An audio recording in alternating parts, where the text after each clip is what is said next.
Hello நண்பர்களே, நான் உங்கள் ஜாஃபர். நம் வாழ்க்கையில தண்ணீர் மிகவும் முக்கியமான ஒன்றா தான் இருந்துட்டு இருக்கு. தண்ணி இல்லாத பூமியை யாராலும் நினைச்சு கூட பார்க்க முடியாது. 400 கோடி ஆண்டுகளுக்கு முன்னாடி பூமி ஒரு நெருப்பு பிளம்பா இருந்ததாக விஞ்ஞானிகள் சொல்றாங்க. அப்படி நெருப்பு பிளம்பா இருந்த இந்த பூமியில எப்படி தண்ணீர் வந்தது, இதை பத்தின விஷயங்களை தான் இன்றைய வீடியோல நம்ம பார்க்க இருக்கோம். அதுக்கு முன்னாடி என்னோட சேனலை நீங்க சப்ஸ்கிரைப் பண்ணலன்னா சப்ஸ்கிரைப் பண்ணிக்கோங்க. பக்கத்தில் இருக்கிற பெல் ஐக்கானே கிளிக் பண்ணிக்கோங்க. அப்பதான் நான் டெய்லி போற ஒரு வீடியோ உங்களை வந்து சேரும். வாங்க இப்ப வீடியோக்குள்ள போலாம். பெரும் வெடிப்புன்னு சொல்லப்படுற பிக் பேங் தியரிக்கு பிறகுதான் பிரபஞ்சம் தூசிகள், விண்கற்கள் போன்றவற்றை கொண்டு விரிவடைந்திருக்கு.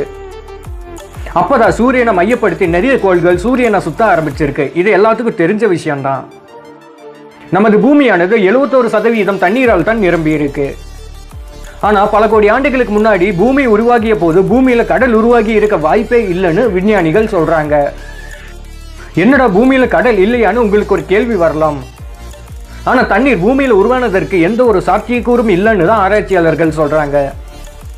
கடந்த 10 ஆண்டுகளாக இது குறித்து விஞ்ஞானிகள் ஆராய்ச்சி செய்த போதுதான் ஒவ்வொன்றாக புதிய விஷயங்கள் தெரிய வந்திருக்கு. ஆரம்ப காலகட்டத்தில் பூமியில் இருந்த பல வகையான வாயுக்கள், தூசுகள் மற்றும் படலங்கள் இருந்த இடம் காலங்கள் போக இறுகி பாறைகளாக மாறி உருவெடுத்திருக்கு. மேலும் பாறைகள் சுழல்வதால் ஏற்பட்ட புவியீர்ப்பு விசை காரணமாக அது பாறைகளையும் உள்ளே இழுத்துக்கொண்டது. அந்த காலகட்டத்தில் பூமி இப்போ இருப்பதை விட மிகவும் வெப்பமாகத்தான் காணப்பட்டு இருக்கு. மேலும் பல இடங்கள்ல எரிமலைகளும் இருந்திருக்கு. அந்த காலகட்டத்தில் நீர் இல்லவே இல்லைன்னு வெறும் பாறைகளால் ஆன ஒரு கிரகமாகவே பூமி இருந்ததாகவும் ஆராய்ச்சியாளர்கள் சொல்றாங்க. பல கோடி ஆண்டுகளுக்கு பின்பு ஐஸ் கட்டிகளை கொண்ட பல ராட்சச விண்கற்கள் பூமியில் மோதி அந்த பாறைகள் உருகிய நீர் தோன்றியதாக ஆராய்ச்சியாளர்கள் ஒரு கூற்றையும் முன்வைக்கிறாங்க. 1997ஆம் ஆண்டு கண்டுபிடிக்கப்பட்ட ஒரு வகையான பாறையின் உள்ளே நீர் காணப்படுகிறது என்ற விடயம் விஞ்ஞானிகளையே அதிர்ச்சி அடைய வைத்திருக்கு. மேலும் சஹாரா 97096 என்ற சிறிய விண்கல் பூமியில் விழுந்த வேளையில் அதனையும் ஆய்வு செய்த விஞ்ஞானிகள் அதில் ஒரு விதமான கிறிஸ்டல்ஸ், அதாவது நீர்த்துளி இருப்பதாக கண்டறிந்தனர். அது எப்படி அவ்வளவு கிறிஸ்டல்ஸ் இருக்கக்கூடிய விண்கற்கள் பூமி மேல மோதிதான் கடல் போல இவ்வளவு தண்ணீர் வந்திருக்குமான்னு நீங்க கேட்கலாம். ஆனா விழுந்தது 1-2 கற்கள் இல்ல, கோடிக்கணக்கான கற்கள் 1.5 கோடி ஆண்டுகளாக தொடர்ந்து தாக்குதல் நடத்திய பிறகுதான் அந்த காலகட்டத்தில் பூமி மேல் இருந்த துகள்கள், உப்புத்தாதுகள், இயற்கையால் உண்டான வேதிப்பொருட்கள் கலந்து பல கோடி ஆண்டுகளுக்கு பின்புதான் H2O என்கிற தண்ணீர் உருவாகி இருக்குன்னு ஆராய்ச்சியாளர்கள் ஒரு ஆச்சரியமான விஷயத்தை முன்வைக்கிறாங்க.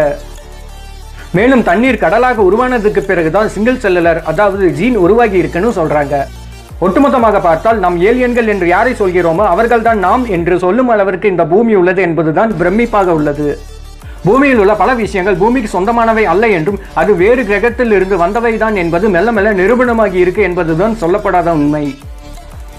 இந்த வீடியோ பத்தின கருத்துக்களை கமெண்ட் செக்ஷன்ல மென்ஷன் பண்ணுங்க.